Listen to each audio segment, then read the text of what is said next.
ಮಧ್ಯಾಹ್ನದ ಸಮಯವಾಗಿತ್ತು. ಡಾಬಾದಲ್ಲಿ ಕೆಲವಷ್ಟು ಜನ ಊಟ ಮಾಡ್ತಿದ್ರು. ಮೋಹನ್ ತುಂಬಾ ಕೋಪಿಷ್ಠನಾಗಿದ್ದ.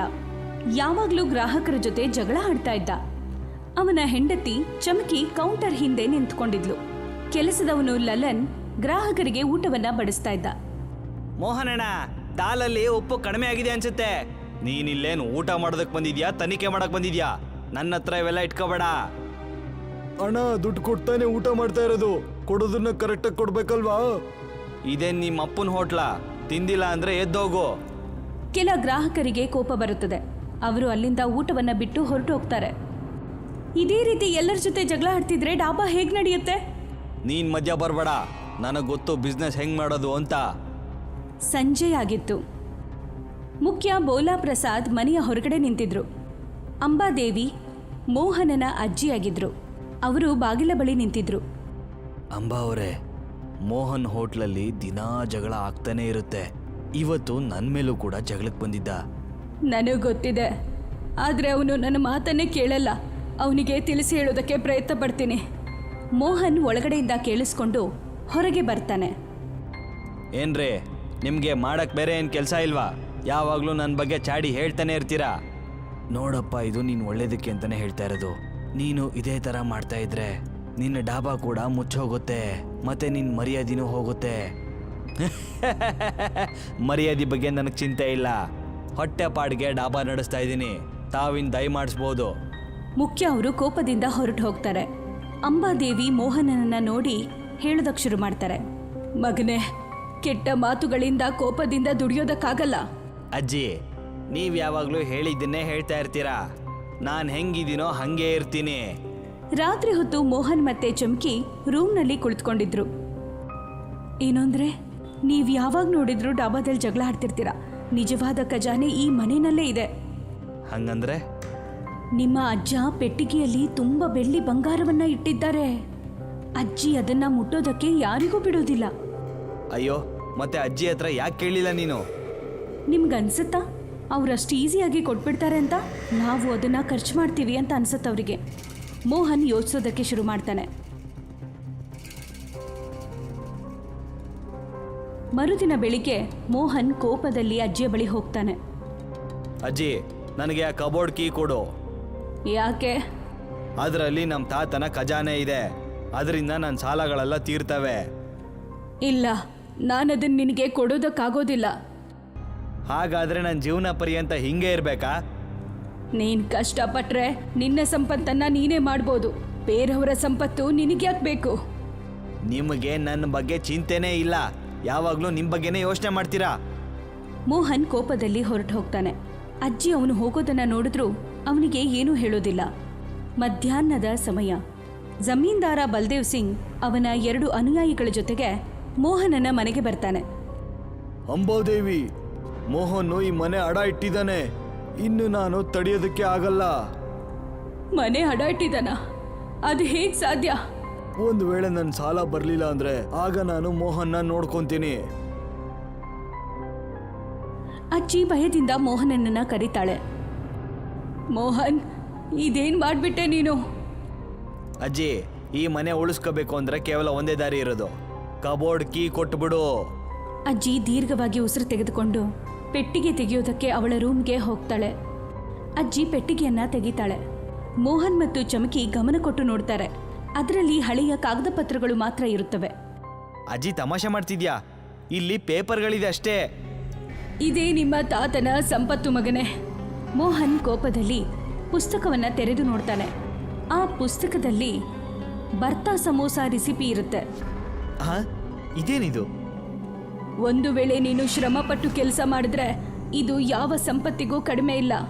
ಮೋಹನ್ ದೀರ್ಘವಾಗಿ ಯೋಚಿಸ್ತಾನೆ. ಇಲ್ಲಿಂದ ಅವನ ಜೀವನ ಬದಲಾಗೋದಕ್ಕೆ ಶುರು ಆಗುತ್ತದೆ. ಮೋಹನ್ ಕೋಪದಲ್ಲಿ ಹಾಸಿಗೆ ಮೇಲೆ ಕುಳಿತುಕೊಳ್ತಾನೆ. ಆ ರೆಸಿಪಿ ಅವನ ಕೈಯಲ್ಲಿ ಇತ್ತು. ಚಮಕಿ ಅಲ್ಲೇ ನಿಂತಿದ್ಲು, ಆದ್ರೆ ಅವಳು ಚಿಂತೆಯಲ್ಲಿದ್ಲು. ಇದೇನ್ ತಮಾಷೆ? ನಾನು ಕಬೋರ್ಡಲ್ಲಿ ಚಿನ್ನ ಬೆಳ್ಳಿ ಇರುತ್ತೆ ಅಂತ ಅನ್ಕೊಂಡೆ, ಆದ್ರೆ ಅದರಲ್ಲಿ ಬರೀ ಒಂದು ಸಮೋಸ ಮಾಡೋ ರೆಸಿಪಿ ಇದೆ. ಮತ್ತೆ ಇವಾಗ ಏನ್ ಮಾಡೋದು? ಇನ್ನೇನ್ ಮಾಡ್ಬೇಕು? ಉಪವಾಸ ಬಿದ್ದು ಸಾಯ್ಬೇಕಾಗುತ್ತಷ್ಟೇ. ಒಮ್ಮೆ ಇದನ್ನ ಮಾಡಿ ನೋಡೋಣವಾ? ಇದು ನಮಗೆ ವರ್ಕೌಟ್ ಆಗ್ಬೋದಲ್ವಾ? ಮೋಹನ್ ರೆಸಿಪಿಯ ಕಾಗದವನ್ನ ಬಿಸಾಕ್ತಾನೆ. ಚಮ್ಕಿ ಅಲ್ಲಿಂದ ಹೊರಟು ಹೋಗ್ತಾಳೆ. ಇಡೀ ರಾತ್ರಿ ಮೋಹನ ನಿದ್ದೆ ಮಾಡದೆ ಒದ್ದಾಡ್ತಾ ಇರ್ತಾನೆ. ಮೋಹನ್ ಒಬ್ನೇ ಕುತ್ಕೊಂಡಿದ್ದ. ಯಾವ ಗ್ರಾಹಕರು ಬಂದಿರಲಿಲ್ಲ. ಅವನಿಗೆ ತುಂಬಾ ಹಸಿವಾಗುತ್ತೆ. ಆಗ ಆ ರೆಸಿಪಿಯನ್ನ ತೆಗೆದು ನೋಡ್ತಾನೆ. ಹಾಗಾದ್ರೆ ಅಜ್ಜಿ ಹೇಳ್ತಾ ಇದ್ಲು ಇದು ಯಾವ ಖಜಾನೆಗಿಂತನೂ ಕಡಿಮೆ ಇಲ್ಲ ಅಂತ. ಒಂದ್ಸಲ ಮಾಡಿ ನೋಡೋಣ. ಅವನು ಎದ್ದು ಡಾಬಾ ಒಳಗೆ ಹೋಗ್ತಾನೆ. ಬದನೆಕಾಯಿನ ಸುಡೋದಕ್ಕೆ ಶುರು ಮಾಡ್ತಾನೆ. ಚಮ್ಕಿ ನಿಂತ್ಕೊಂಡು ಸುಮ್ಮನೆ ನೋಡ್ತಾ ಇದ್ಲು. ನೀವು ನಿಜವಾಗ್ಲೂ ಮಾಡ್ತಿದ್ದೀರಾ? ಹಾ, ಆದ್ರೆ ಇದನ್ನ ಯಾರಿಗೂ ಹೇಳಕ್ ಹೋಗ್ಬೇಡ. ಒಂದ್ ವೇಳೆ ಚೆನ್ನಾಗಿ ಬರ್ಲಿಲ್ಲ ಅಂದ್ರೆ ಎಲ್ಲ ನಗ್ತಾರೆ. ಮೋಹನ್ ಸಮೋಸಗಳನ್ನ ಮಾಡ್ದ. ಆದ್ರೆ ಅದರ ರುಚಿ ಅಷ್ಟೊಂದು ಅದ್ಭುತವಾಗಿರ್ಲಿಲ್ಲ. ಮೋಹನ್ ನಿರಾಶೆಯಿಂದ ಅವನ ಅಜ್ಜಿಯ ಬಳಿ ಹೋಗ್ತಾನೆ. ಅಜ್ಜಿ, ನೀನ್ ಹೇಳ್ತಾ ಇದ್ದೆ ಈ ರೆಸಿಪಿ ಯಾವುದೇ ಖಜಾನೆಗಿಂತ ಕಡಿಮೆ ಇಲ್ಲ ಅಂತ. ಆದ್ರೆ ನಾನ್ ಮಾಡಿದ ಸಮೋಸ ಅಷ್ಟು ಚೆನ್ನಾಗಿ ಬಂದಿಲ್ಲ. ಸಂಪತ್ತು ಕಷ್ಟ ಬಡವರಿಗೆ ಮಾತ್ರ ಸಿಗುತ್ತದೆ. ಬರೀ ರೆಸಿಪಿ ನೋಡಿ ಮಾಡೋದ್ರಿಂದ ರುಚಿ ಆಗೋದಿಲ್ಲ. ಅಜ್ಜಿ ಎದ್ದು ಅಡಿಗೆ ಮನೆಗೆ ಹೋಗ್ತಾರೆ. ಮಸಾಲೆ ಸರಿಯಾಗಿ ಮಿಶ್ರಣ ಮಾಡಿ ಅದನ್ನ ಮೋಹನ್ಗೆ ತೋರಿಸ್ತಾಳೆ. ಸಮೋಸ ಕೇವಲ ಹಿಟ್ಟು ಮತ್ತೆ ಮಸಾಲೆಯಿಂದ ತುಂಬಿದ್ದಲ್ಲ, ಇದು ಸ್ವಾದ ಮತ್ತೆ ಶ್ರಮದ ಸಂಕೇತವಾಗಿರುತ್ತೆ. ಹಾಗಾದ್ರೆ ನಾನು ಮತ್ತೆ ಮಾಡ್ಬೇಕಾ? ಖಂಡಿತ, ಆದ್ರೆ ಈ ಸಲ ಮನಸ್ಸಿನಿಂದ ಮಾಡಿ ನೋಡು. ಮೋಹನ್ ಮತ್ತೆ ಸಮೋಸ ಮಾಡ್ತಾನೆ. ಈ ಬಾರಿ ಅದರ ಸ್ವಾದ ಅದ್ಭುತವಾಗಿರುತ್ತದೆ. ಮೋಹನ್ ಮೊದಲನೇ ಬಾರಿ ಅವರ ಗ್ರಾಹಕರಿಗೆ ಸಮೋಸವನ್ನ ಕೊಡ್ತಾನೆ. ವಾಹ್, ಈ ಸಮೋಸ ಸಕ್ಕತ್ತಾಗಿದೆ. ಇದರಲ್ಲಿ ಆಲೂಗಡ್ಡೆನೇ ಇಲ್ಲ. ನಾನು ಈ ತರ ಸಮೋಸನ ಯಾವತ್ತೂ ತಿಂದಿಲ್ಲ. ಸ್ವಲ್ಪ ದಿನದಲ್ಲೇ ಗ್ರಾಮದಲ್ಲೆಲ್ಲ ಬರ್ತಾ ಸಮೋಸದ ಬಗ್ಗೆ ವರ್ಣನೆ ನಡೆಯುತ್ತದೆ. ಮೋಹನ್ ಹಾಸಿಗೆ ಮೇಲೆ ಕುಳಿತುಕೊಂಡು ಏನನ್ನೋ ಯೋಚಿಸುತ್ತಿದ್ದ. ಆಗ ಅಜ್ಜಿ ಅಲ್ಲಿಗೆ ಬರ್ತಾಳೆ. ಈಗ ನಿನಗೆ ಅರ್ಥ ಆಯ್ತಾ ನಿಜವಾದ ಸಂಪತ್ತು ಏನು ಅಂತ? ಹೌದು ಅಜ್ಜಿ, ಪ್ರಯತ್ನ ಪಟ್ರೆ ಯಾವುದು ವ್ಯರ್ಥ ಆಗಲ್ಲ. ಈಗ ನನ್ನ ತಪ್ಪುಗಳನ್ನ ನಾನು ತಿದ್ಕೊಂತೀನಿ. ಅಜ್ಜಿ ಸಂತೋಷದಿಂದ ಮೋಹನನನ್ನ ನೋಡ್ತಾಳೆ. ಮೋಹನ್ ಹೇಗಾದ್ರೂ ಮಾಡಿ ತನ್ನ ಡಾಬಾವನ್ನ ಫೇಮಸ್ ಮಾಡಲೇಬೇಕು ಅಂತ ದೃಢ ಸಂಕಲ್ಪ ಮಾಡಿದ್ದ. ಸ್ವಲ್ಪ ದಿನದ ನಂತರ ಡಾಬಾ ಮೊದಲಿಗಿಂತ ಹೆಚ್ಚು ಹೊಳಿತಾ ಇತ್ತು. ಹಳೆಯ ಕುರ್ಚಿಗಳನ್ನೆಲ್ಲ ತೆಗೆದು ಹೊಸ ಫರ್ನಿಚರ್ಸ್ಗಳನ್ನ ಹಾಕಿದ್ದ. ಮೋಹನ್ ಕೌಂಟ್ರಲ್ಲಿ ಕೂತಿದ್ದ. ಚಮ್ಕಿ ಆರ್ಡರ್ಗಳನ್ನ ತಗೊಳ್ತಾ ಇದ್ಲು. ಅಯ್ಯ ಮೋಹನ್, ನೀನು ಮಾಡಿದ ಸಮೋಸ ತುಂಬಾ ಚೆನ್ನಾಗಿದೆ. ಇದನ್ನ ತಿನ್ನೋದಕ್ಕೆ ಜನ ತುಂಬಾ ದೂರದಿಂದ ಬರ್ತಾ ಇದ್ದಾರೆ. ಅಣ್ಣ, ನೀನು ಮಾಡಿದ ಸಮೋಸ ಇಡೀ ಊರಿಗೆ ಫೇಮಸ್ ಆಗಿದೆ. ಆಗ ಗ್ರಾಮದ ಜಮೀನ್ದಾರ ಬಲ್ದೇವ್ ಸಿಂಗ್ ಅಲ್ಲಿಗೆ ಬರ್ತಾನೆ. ಸಮೋಸ ನೋಡಿ ಸುಮ್ಮನಾಗಿ ಬಿಡ್ತಾನೆ. ಏನು ಮೋಹನ್, ನಿನ್ನ ಡಾಬಾ ಹೆಸರು ಎಲ್ಲ ಕಡೆನೂ ಹರಿದಾಡ್ತಾ ಇದೆ. ಹೌದು ಯಜಮಾನ್ರೆ, ಕಷ್ಟ ಪಡ್ತಾ ಇದ್ದೀನಿ. ಸರಿ, ನನಗೊಂದು ಸಮೋಸ ಕೊಡು. ಮೋಹನ್ ಫ್ರೆಶ್ ಆಗಿ ಸಮೋಸವನ್ನ ಮಾಡಿ ಜಮೀನ್ದಾರರಿಗೆ ಬಡಿಸ್ತಾನೆ. ಬಲ್ದೇವ್ ಸಿಂಗ್ ಒಂದು ತುತ್ತು ತಿಂತಾ ಇದ್ದ ಹಾಗೆ ಖುಷಿ ಆಗ್ಬಿಡ್ತಾನೆ.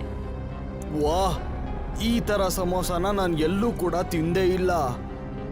ಈಗ ನಾನು ನಿಮ್ಮ ಸಾಲವನ್ನ ತೀರಿಸ್ತೀನಿ. ಪ್ರತಿ ತಿಂಗಳು ನಿಮಗೆ ಹಣನ ಕೊಡ್ತೀನಿ. ಅಯ್ಯೋ, ಇವಾಗ ಅದ್ರ ಬಗ್ಗೆ ಬಿಟ್ಟುಬಿಡು. ಈಗ ನೀನು ಒಳ್ಳೆ ವ್ಯಾಪಾರ ಮಾಡ್ತಾ ಇದೀಯಾ. ದುಡ್ಡು ಅದಾಗದೆ ಬರ್ತಾ ಇರುತ್ತೆ.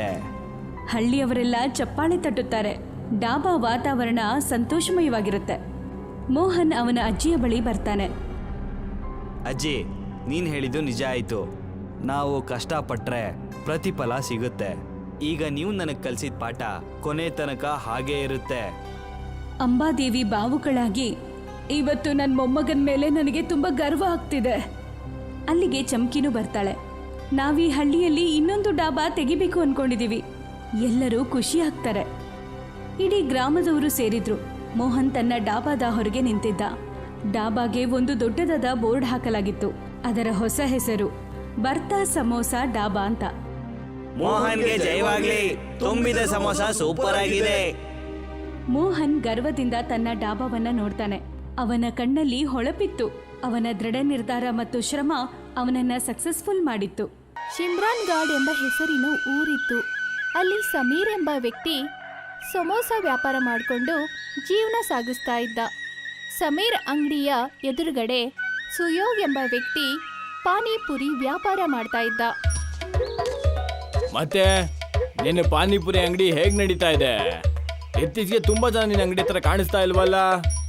ಬಹುಶಃ ನನ್ನ ಅಂಗಡಿಲಿ ಜನ ಸಮೋಸ ತಿನ್ನೋದ್ರಲ್ಲಿ ಬ್ಯುಸಿ ಆಗಿದ್ದಾರೆ ಅನ್ಸುತ್ತೆ. ಅಣ್ಣ ಸಮೀರ್, ನಿನ್ನ ಅಂಗಡಿ ನನ್ನ ಅಂಗಡಿ ಮುಂದೆನೇ ಇರೋದು. ನನಗೆ ನಿನ್ನ ಅಂಗಡಿಲೂ ಕೂಡ ಜನ ಕಾಣಿಸ್ತಾ ಇಲ್ವಲ್ಲ? ಹಾಗಿದ್ರೆ ಜನ ಎಲ್ಲಿಗೆ ಹೋದ್ರು? ಬಹುಶಃ ಅವ್ರು ನಿನ್ ಸಮೋಸ ತಿಂದು ಹೊಟ್ಟೆ ಹಾಳಾಗಿರ್ಬೇಕು ಅನ್ಸುತ್ತೆ. ಇಬ್ರು ಅವ್ರ ಪಾಡಿಗೆ ಅವ್ರು ಹೋಗ್ಬಿಡ್ತಾರೆ. ಕೆಲವು ದಿನಗಳ ನಂತರ ಸಿಟಿಯಿಂದ ಪೂನಂ ಎಂಬ ಹೆಂಗಸು ಆ ಊರಿಗೆ ಬರ್ತಾಳೆ. ಪೂನಂ ಆ ಊರಿಗೆ ಬಂದ ತಕ್ಷಣ ಊರಿನ ಜನರು ಸುಯೋಗ್ ಪಾನಿಪುರಿನೂ ತಿಂತಾ ಇರ್ಲಿಲ್ಲ, ಮತ್ತೆ ಸಮೀರ್ ಸಮೋಸ ಕೂಡ ತಿಂತಾ ಇರ್ಲಿಲ್ಲ. ಇವರಿಬ್ರು ಮತ್ತೆ ಒಬ್ರಿಗೊಬ್ರು ಭೇಟಿ ಆಗ್ತಾರೆ. ಅಣ್ಣ ಸುಯೋಗ್, ನಿನ್ನ ವ್ಯಾಪಾರ ಹೇಗ್ ನಡೀತಾ ಇದೆ?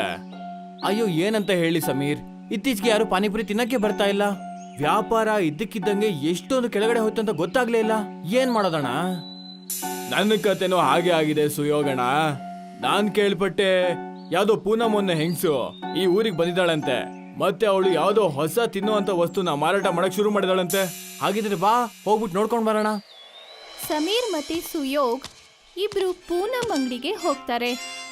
ಅವ್ರು ಬಂದ್ ನೋಡಿದಾಗ ಎಲ್ರೂ ಗೋಲ್ ಗೋಲಾಗಿ ಏನೋ ಒಂದನ್ನ ತಿಂತಾ ಇದ್ರು. ಪೂನಂ ಅವ್ರೆ, ನೀವಿದು ಗುಂಡ್ ಗುಂಡಾಗಿ ಏನ್ ಮಾಡ್ತಾ ಇದ್ದೀರಾ? ಇದಕ್ಕೆ ಮೋಮೋಸ್ ಅಂತ ಕರೀತಾರೆ. ನಾನ್ ಇದನ್ನ ಸಿಟಿಗೆ ಹೋಗಿ ಕಲ್ತ್ಕೊಂಡ್ ಬಂದಿದ್ದೀನಿ.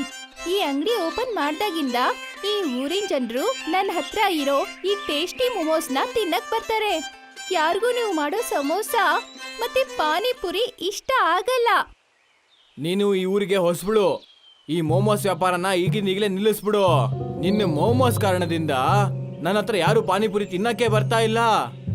ಸರಿಯಾಗಿ ಹೇಳ್ದೆ, ಇವಳ ಅಂಗಡಿಯಿಂದಾಗಿ ನನ್ನ ಅಂಗಡಿಗೂ ಯಾರು ಸಮೋಸ ತಿನ್ನಕ್ಕೆ ಬರ್ತಾ ಇಲ್ಲ. ನಾನ್ ಮೋಮೋಸ್ ವ್ಯಾಪಾರನ ಬಂದ್ ಮಾಡಲ್ಲ. ನೀವು ಏನ್ ಬೇಕಾದ್ರೂ ಮಾಡಿ, ನನ್ ಮೋಮೋಸ್ ವ್ಯಾಪಾರನ ಮಾಡ್ಬೇಕು. ನನ್ಗೆ ಧಮ್ಕಿ ಹಾಕಕ್ ಬರ್ತಾರೆ. ಸಮೀರ್ ಮತ್ತೆ ಸುಯೋಗ್ ಅಲ್ಲಿಂದ ಹೊರಟು ಹೋಗ್ತಾರೆ. ದಾರಿಯಲ್ಲಿ ನಿಂತ್ಕೊಂಡು ಅವರಿಬ್ರು ಚರ್ಚೆ ಮಾಡ್ತಾ ಇರ್ತಾರೆ. ನನ್ನ ಹತ್ರ ಒಂದು ಐಡಿಯಾ ಇದೆ. ಯಾವ ರೀತಿ ಪೂನಮ್ಮು ಸಿಟಿಯಲ್ಲಿ ಮೋಮೋಸ್ ಮಾಡೋದನ್ನ ಕಲ್ತ್ಕೊಂಡು ಬಂದ್ಲೋ, ಅದೇ ರೀತಿಲಿ ನಾವಿಬ್ರು ಕೂಡ ಸಿಟಿಗೆ ಹೋಗಿ ಏನಾದ್ರೂ ಒಂದು ಕಲ್ತ್ಕೊಂಡು ಬರ್ಬೇಕು. ಈ ಪೂನಮ್ಗೆ ಬುದ್ಧಿ ಕಲ್ಸೋದಕ್ಕೆ ನಾವಿಬ್ರು ಒಟ್ಟಿಗೆ ಸೇರ್ಕೊಂಡು ಏನಾದ್ರೂ ಒಂದು ಮಾಡ್ಲೇಬೇಕು. ಏನ್ ಹೇಳ್ತೀಯಾ? ಹಾ, ನಾನು ನಿನ್ ಜೊತೆ ಕೈ ಜೋಡಿಸ್ತೀನಿ. ಸಮೀರ್ ಮತ್ತೆ ಸುಯೋಗ್ ಸಿಟಿ ಹತ್ರ ಹೋಗ್ತಾರೆ. ಮಧ್ಯದಲ್ಲಿ ಅವ್ರಿಗೆ ಕಾಡಿನ ರಸ್ತೆ ಸಿಗುತ್ತೆ. ಅವರಿಬ್ರು ಕಾಡಿನ ರಸ್ತೆಯಲ್ಲಿ ಹೋಗ್ತಿರುವಾಗ ಸಮೀರ್ನ ಕಾಲು ಜಾರ್ ಬಿಡುತ್ತೆ. ಅವನು ಜಾರ್ಕೊಂಡು ಒಂದು ಗುಂಡಿಯಲ್ಲಿ ಬೀಳ್ತಾನೆ. ಅರೆ ಸಮೀರ್, ನೀನ್ ಎಲ್ ಬಂದ್ ಬಿದ್ಯಪ್ಪ? ಈ ಗುಂಡಿ ಇಲ್ಲಿ ಹೇಗ್ ಬಂತು? ಪಕ್ಕ ಯಾವ್ದೋ ಶಿಕಾರಿ ಯಾವ್ದೋ ಪ್ರಾಣಿ ಬೀಳ್ಲಿ ಅಂತ ಗುಂಡಿ ತೋಡಿಟ್ಟಿರೋದು ಅನ್ಸುತ್ತೆ. ಆ ಗುಂಡಿಯಿಂದ ಸಮೀರ್ ಸುಯೋಗ್ಗೆ ಜೋರಾಗಿ ಕೂಗ್ತಾನೆ. ಸುಯೋಗ್, ಕೆಳಗಡೆ ಬಾ, ಇಲ್ಲಿ ಕೆಳಗಡೆ ಬೇರೆ ಪ್ರಪಂಚನೇ ಇದೆ. ಅವನ್ ಬಂದ್ ನೋಡ್ದಾಗ ಆ ಗುಂಡಿ ಒಳಗಡೆ ಒಂದು ಹೊಸ ಪ್ರಪಂಚನೇ ಇರುತ್ತೆ. ಅಲ್ಲಿ ದೂರದಲ್ಲಿ ಹೊಳೆಯುತ್ತಿರೋ ಆಲೂಗಡ್ಡೆ ಗಿಡಗಳು ಕಾಣಿಸ್ಕೊಳ್ಳುತ್ತೆ. ಇಬ್ರು ಇದನ್ನೆಲ್ಲ ನೋಡಿ ತುಂಬಾನೇ ಆಶ್ಚರ್ಯಗೊಳ್ತಾರೆ. ಆಗ ಅಲ್ಲಿ ಒಬ್ಬ ಸಾಧು ಬರ್ತಾರೆ. ನೀವಿಬ್ರು ಇಲ್ಲಿ ಏನ್ ಮಾಡ್ತಾ ಇದೀರ ಮಕ್ಳೇ? ಅದು ನಾವು ಸಿಟಿ ಕಡೆ ಹೋಗ್ತಾ ಇದ್ವಿ. ನಾನು ಅಪ್ಪಿತಪ್ಪಿ ಈ ಗುಂಡಿ ಒಳಗಡೆ ಬಿದ್ಬಿಟ್ಟೆ. ನಾನು ಕೆಳಗಡೆ ಬಿದ್ದಾಗ ನೋಡ್ದೆ, ಇಲ್ಲಂತೂ ಬೇರೆ ಪ್ರಪಂಚನೇ ಇದೆಯಲ್ಲ. ಮತ್ತೆ ಯಾವ ಕಡೆ ನೋಡಿದ್ರು ಕೂಡ ಎಲ್ಲ ಕಡೆ ಆಲೂಗಡ್ಡೆನೆ ಕಾಣಿಸ್ತಾ ಇದೆ. ಇದ್ಯಾವುದೇ ಸಾಮಾನ್ಯ ಆಲೂಗಡ್ಡೆ ಅಲ್ಲ. ಈ ಆಲೂಗಡ್ಡೆ ಈ ಚೇನ ಪೂರ್ತಿ ಮಾಡುತ್ತೆ. ಒಂದ್ ವೇಳೆ ಹಾಗಾದ್ರೆ ನನಗೂ ಕೂಡ ಒಂದು ಆಲೂಗಡ್ಡೆ ತಿನ್ನೋದಕ್ಕೆ ಪರ್ಮಿಷನ್ ಕೊಡಿ. ನನಗೂ ಒಂದು ಇಚ್ಛೆ ಇದೆ. ನನಗೆ ನನ್ನ ಪಾನಿಪುರಿ ಅಂಗಡಿ ಇಡೀ ಊರಿನಲ್ಲೇ ಪ್ರಸಿದ್ಧಿ ಆಗ್ಬೇಕು. ನಂದು ಇಚ್ಛೆ ಇದೆ, ನನ್ನ ಸಮೋಸ ಇಡೀ ಊರಿನಲ್ಲೇ ಪ್ರಸಿದ್ಧವಾಗ್ಬೇಕು ಅಂತ. ಆ ಮೋಮೋಸ್ ಅವಳಿಗಿಂತ ಜಾಸ್ತಿ. ಆದ್ರೆ ನಾನ್ ನಿಮ್ಮಿಬ್ರಿಗೆ ಈ ಇಚ್ಛೆಯನ್ನ ಪೂರ್ತಿ ಮಾಡುವಂತ ಆಲೂಗಡ್ಡೆಯನ್ನ ಕೊಡೋಕ್ಕಾಗಲ್ಲ. ನಿಮ್ಮಿಬ್ರು ಒಳಗಡೆನು ಒಬ್ರನ್ನ ಕಂಡ್ರೆ ಒಬ್ರಿಗೆ ಆಗ್ತಾ ಇಲ್ಲ. ನಾನ್ ನಿಮ್ಮಿಬ್ರಿಗೆ ಈ ಆಲೂಗಡ್ಡೆ ಯಾವಾಗ ಕೊಡ್ತೀನಿ ಅಂದ್ರೆ, ನಿಮ್ಮ ಅಹಂಕಾರನ ಬಿಟ್ಟು ನಿಮ್ಮ ದ್ವೇಷನ ಬಿಟ್ಟು ಒಟ್ಟಿಗೆ ಕೆಲಸ ಮಾಡೋ ನಿರ್ಧಾರ ತಗೊಂಡಾಗ. ಅವರಿಬ್ರು ಒಬ್ರಿಗೊಬ್ರು ಯೋಚನೆ ಮಾಡಿ ಜೊತೆಗೆ ಕೆಲಸ ಮಾಡೋದಕ್ಕೆ ನಿರ್ಧಾರ ಮಾಡ್ತಾರೆ. ಸಾಧು ಅವರಿಬ್ರಿಗೂ ಒಂದು ಆಲೂಗಡ್ಡೆನ 2 ಭಾಗ ಮಾಡಿ ಅವರಿಗೆ ಕೊಡ್ತಾರೆ. ಈಗ ಅರ್ಧ ಆಲೂಗಡ್ಡೆ ನೀನ್ ತಿನ್ನು, ಇನ್ನೊಂದು ಅರ್ಧ ನೀನ್ ತಿನ್ನು. ಮತ್ತೆ ಒಂದೇ ಬಾರಿಗೆ ನಿಮ್ಮ ಇಚ್ಛೆನ ಹೇಳಿ. ನಾವಿಬ್ರು ಊರಲ್ಲಿ ಚೆನ್ನಾಗಿರೋ ಮತ್ತೆ ಪ್ರಸಿದ್ಧವಾಗಿರೋ ಸಮೋಸ ಮತ್ತೆ ಪಾನಿಪುರಿ ಮಾಡ್ತೀವಿ. ಆಲೂಗಡ್ಡೆಗೆ ತಮ್ಮ ಇಚ್ಛೆನ ಹೇಳ್ತಾ ಅವರಿಬ್ರು ವಾಪಸ್ ಅದೇ ಕಾಡಿಗೆ ಮತ್ತೆ ಬರ್ತಾರೆ. ಅವ್ರು ತಮ್ಮ ಅಂಗಡಿಗೆ ವಾಪಸ್ ಹೋಗ್ತಾರೆ. ಆಗ ಸಮೀರ್ ಮತ್ತೆ ಸುಯೋಗ್ ಅಂಗಡಿಗಳ ಮಧ್ಯದಲ್ಲಿ ಒಂದು ಆಲೂಗಡ್ಡೆಯ ಮರ ಕಾಣಿಸ್ಕೊಳ್ಳುತ್ತೆ. ಈ ಆಲೂಗಡ್ಡೆ ಮರದಲ್ಲಿ ಹೇಗ್ ಬೆಳೆದಿದೆ? ನಮ್ಮ ನೆನ್ನೆಯ ಇಚ್ಛೆಯ ಫಲ ಈ ಆಲೂಗಡ್ಡೆ ಮರ. ನಡಿ, ಇದರಿಂದ ಆಲೂಗಡ್ಡೆ ಕೀಳು. ನಾನಿದ್ರಿಂದ ಸಮೋಸ ಮಾಡ್ತೀನಿ, ಮತ್ ನೀನಿದ್ರಿಂದ ಪಾನಿಪುರಿಯ ಖಾರ ಮತ್ತೆ ಸ್ವೀಟ್ ಪಾನಿ ಹಾಕ್ಬಿಟ್ಟು ಜನರಿಗೆ ಮಾರಕ್ಕೆ ಶುರು ಮಾಡು. ಸಮೀರ್ ಆ ಮರದ ಆಲೂಗಡ್ಡೆಯಿಂದ ಸಮೋಸಾನ ತಯಾರಿ ಮಾಡ್ತಾನೆ ಮತ್ತೆ ಸುಯೋಗ್ ಪಾನಿಪುರಿ ತಯಾರಿ ಮಾಡ್ಕೊಳ್ತಾನೆ. ಎಲ್ಲ ತಯಾರಿ ಆದ್ಮೇಲೆ ಅವರಿಬ್ರು ಸಮೋಸ ಮತ್ತೆ ಪಾನಿಪುರಿ ವ್ಯಾಪಾರನ ಸ್ಟಾರ್ಟ್ ಮಾಡ್ತಾರೆ.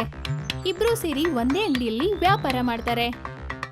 ಬನ್ನಿ ಬನ್ನಿ, ಸಮೋಸ ಪಾನಿಪುರಿ ತಿನ್ನಿ. ನಂಬಕ್ಕಾಗಿಲ್ಲ ಅಂದ್ರೆ ನೀವೇ ತಿಂದ್ಬಿಟ್ ನೋಡಿ. ಅದೇ ದಾರಿಯಲ್ಲಿ ಒಬ್ಳು ಹೆಂಗಸು ಹೋಗ್ತಾ ಇದ್ಲು. ಸಮೋಸ ಪಾನಿಪುರಿನಾ? ಇದನ್ನ ನಾನ್ ಮೊದ್ಲೇ ಸರಿ ಕೇಳ್ತಾ ಇರೋದು. ನನಗೊಂದ್ ಪ್ಲೇಟ್ ಕೊಡಿ. ಸುಯೋಗ್ ಸಮೋಸನ ತಗೊಂಡು ಅದನ್ನ 2 ಭಾಗ ಮಾಡಿ ಸ್ವೀಟಿನ ಸಿರಪ್ ಮತ್ತೆ ಹುಳಿ ಹಾಕಿ ಆ ಹೆಂಗಸಿಗೆ ಸಮೋಸ ಮತ್ತೆ ಪಾನಿಪುರಿನ ಕೊಡ್ತಾನೆ. ಆ ಹೆಂಗಸು ಸಮೋಸ ಪಾನಿಪುರಿನ ತಿಂದ ತಕ್ಷಣ ಅವಳ ಮುಖ ಅರಳುತ್ತೆ. ಅವಳು ಹೇಳ್ತಾಳೆ, ನಾನ್ ಇದಕ್ಕೂ ಮುಂಚೆ ನನ್ನ ಜೀವನದಲ್ಲಿ ಇಷ್ಟು ಟೇಸ್ಟಿ ಆಗಿರೋದು ಯಾವತ್ತೂ ತಿಂದಿರ್ಲಿಲ್ಲ. ಇದು ತುಂಬಾನೇ ಚೆನ್ನಾಗಿದೆ.